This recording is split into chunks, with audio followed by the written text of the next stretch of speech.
অমিত মালব্যকে নিয়ে কি করা যায়? সকালে যাকে গালাগাল দিচ্ছেন, বিকেলে তাকেই জড়িয়ে ধরছেন। কেউ কেউ বলতে পারেন এমনটা যারা করেন তাদের মানসিক চিকিৎসার প্রয়োজন। কিন্তু মানসিক চাপ ছাড়াও রাজনৈতিক চাপ বলেও তো একটা কথা আছে। সম্ভবত সেই চাপে পড়েই 360 ডিগ্রি ঘুরে গেলেন অমিত মালব্য। এর আগে বলেছিলেন বাংলা কোনো ভাষাই নয়, এরপরেই বোধহয় চাপ পড়েছে তার উপর, এবং তারপরেই অন্য কথা। 2026-এর বিধানসভা নির্বাচন এসে গেল বলে, আর তাই এবার 22শে শ্রাবণ নিয়ে মালব্যর পোস্টে বাংলা ভাষার ভূয়সী প্রশংসা। তিনি বলেছেন বাংলা ভাষা ভারতের কথ্য ভাষাগুলির মধ্যে দ্বিতীয় স্থানে।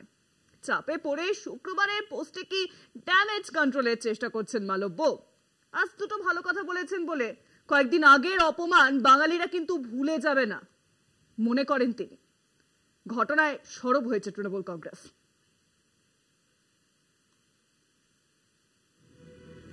কখনো বাংলা ভাষাকে কটাক্ষ, আবার কখনো বাংলার ভাষার গুণগান, এই হচ্ছে বিজেপির সংস্কৃতি। বিজেপি নেতা অমিত মালব্যের উলট পুরাণ। সম্প্রতি এক্স হ্যান্ডেলে বাংলা বলে নাকি কোনো ভাষাই নেই বলে পোস্ট করে বিতর্কে জড়িয়েছিলেন তিনি। এবার চাপে পড়ে 180 ডিগ্রি ঘুরে এক্স হ্যান্ডেলে পোস্টে লিখলেন বাংলা ভাষা ভারতের কথ্য ভাষাগুলির মধ্যে দ্বিতীয় স্থানে।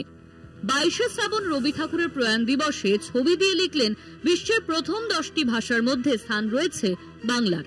বিজেপি নেতা অমিত মালব্যর এক্স হ্যান্ডেলে পোস্টে বাংলা ভাষার ভূয়সী প্রশংসা।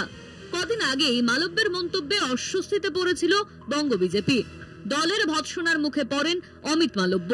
প্রশ্ন উঠেছে, এবার কি বাংলা ভাষার ভূয়সী প্রশংসা করে ড্যামেজ কন্ট্রোলের চেষ্টা করছেন তিনি? রাজনৈতিক বিশ্লেষকদের মতে কেন্দ্রীয় নেতৃত্বের চাপে পড়েই এবার বাংলা ভাষার প্রশংসা করেছেন অমিত মালব্য। অন্যদিকে এদিন শান্তিনিকেতনের রবীন্দ্রনাথের বাড়িতে যান বিজেপি সাংসদ সুকান্ত মজুমদার।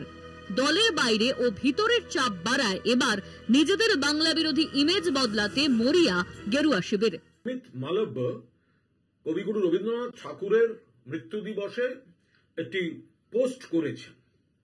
তো গত কিছুকাল ধরে বিজেপি এবং অমিত মালব্য বাংলাকে যেভাবে অপমান করছেন, বাংলা ভাষাকে, বাংলা যারা বলেন তাদের, সেই ড্যামেজ কন্ট্রোল করতে হঠাৎ রবীন্দ্রনাথ ঠাকুরের মৃত্যুদিন নিয়ে পোস্ট। এই পোস্ট করতে গিয়ে না জেনে পোস্ট করা তালগোল পাকিয়েছেন মিস্টার মালব্য। চাপে পড়ে বাংলার জয়গান গাইতে বঙ্গ সংস্কৃতিকে আঁকড়ে ধরতে চাইছে পদ্ম শিবির, উঠছে প্রশ্ন। কলকাতা টিভি।